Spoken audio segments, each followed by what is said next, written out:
Welcome to 220 Investo Network, where we bring you the most impactful stock market updates in a simple and easy to understand way. I'm your host Harshal, and today we'll discuss 5 major news updates that could create waves in tomorrow's market. But before we begin, if you find my content valuable, please like, share, and subscribe.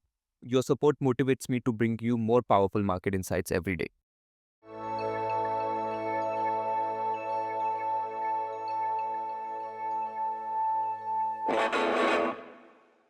Friends, imagine this.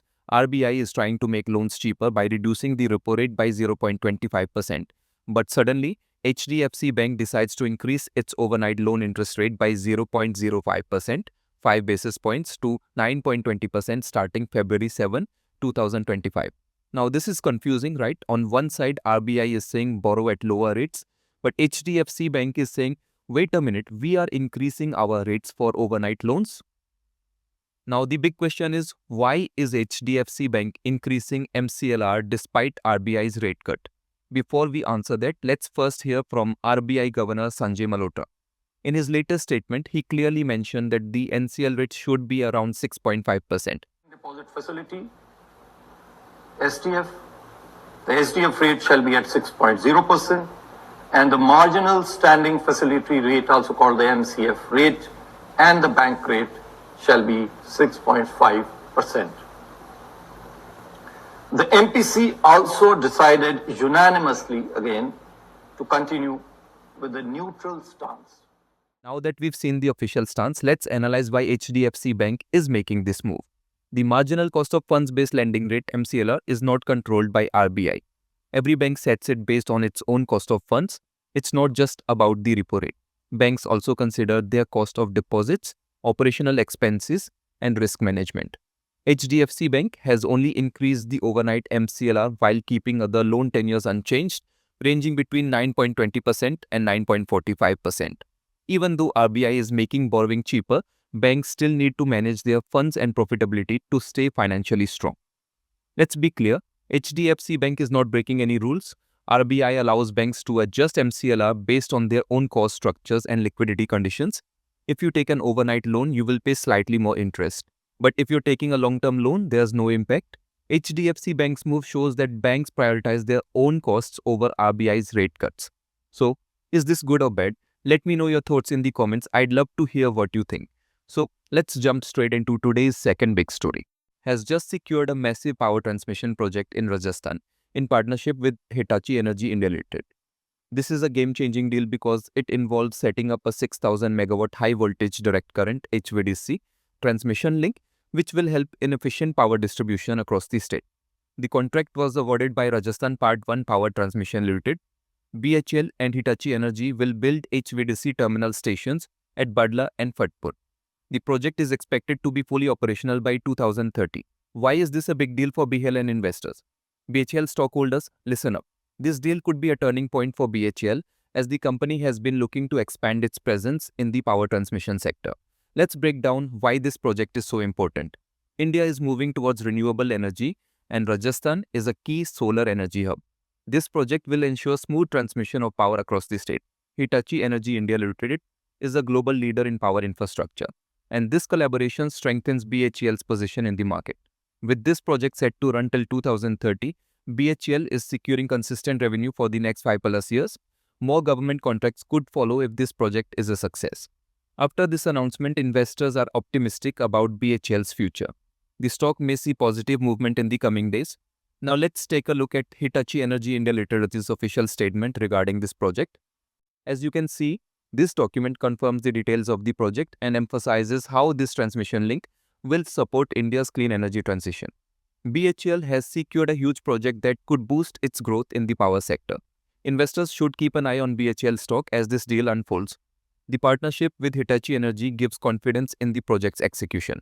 But the big question is, will BHEL stock rise in the coming days or will investors wait for more updates? Tell me in the comments, what do you think? Stay updated with 220 Investo Network. That's all for today's second major market update, but we still have 3 more exciting stories to cover. Now let's move to our next big update. Aero India 2025 is India's biggest aviation and defense expo, starting from February 10 in Bengaluru.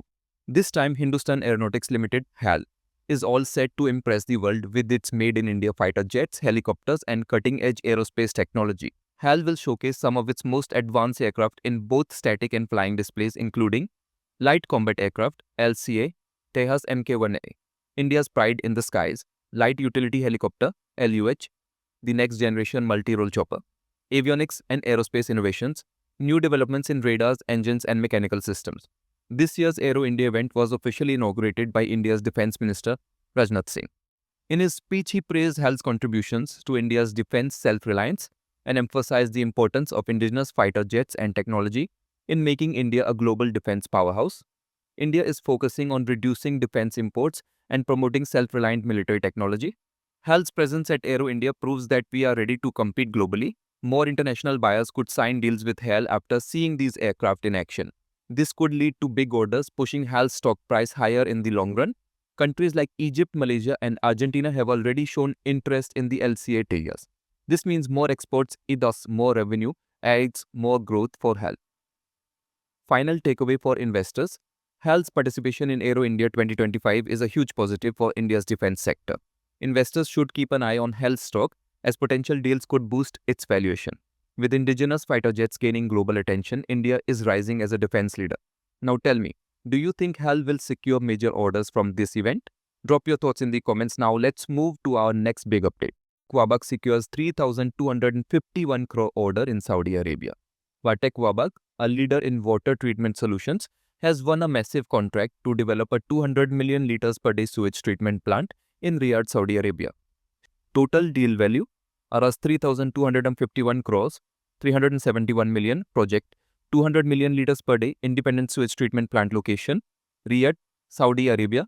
Key partners Mayahona Company, Marafik, and NV B6SA Tech Wabag will lead the engineering, procurement, and construction. EPC Consortium as the technology partner, ensuring world-class treatment solutions for Saudi Arabia's growing population. So, why is this deal so important? Saudi Arabia is focusing on modern infrastructure and sustainable solutions. This project aligns with their Vision 2030, which aims to reduce water wastage and improve sanitation across the country. With increasing water scarcity, projects like this help recycle and reuse water, making cities greener and more sustainable. Such mega deals boost the company's revenue and long-term growth.